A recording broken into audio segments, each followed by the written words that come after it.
finding it challenging coming up with two elements from different genres of mine to have my own sound. I don't relate to a specific genre, same here, and doesn't follow genre rules, and my music already had numerous influences. Can you assist with going through the thinking process of why and how you diagnose the two elements to choose? Yes, I mean I'll show you how I do it as well. And you know, if you don't identify with a specific genre, which is where I would describe I am too, then you still want to be thinking about what is because you don't want to fall into the trap of just writing music that doesn't.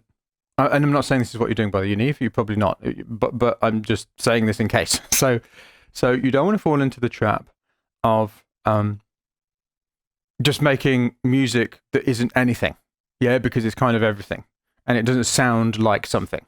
When I say sound like something, I don't mean something else. I mean itself. Yeah. So it kind of wants to.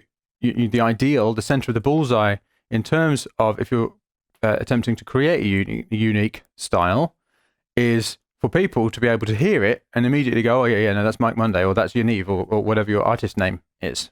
Yeah.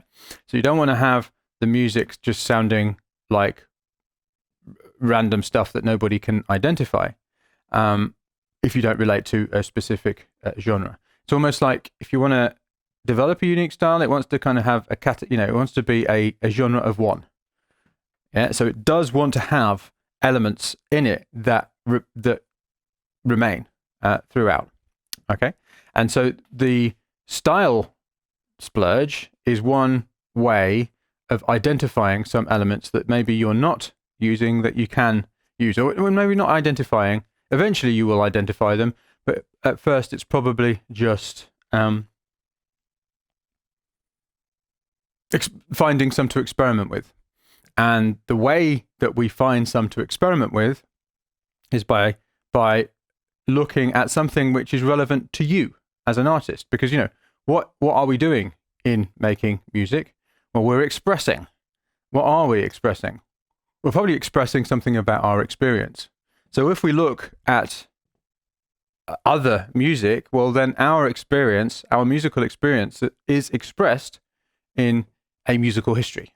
Yeah. It's like, what is the music that kind of is almost like a diary that you've listened to from the time you were a child all the way to now, that kind of is your musical journey, other people's music. So we go to that musical history and we just identify certain elements that we could just play with.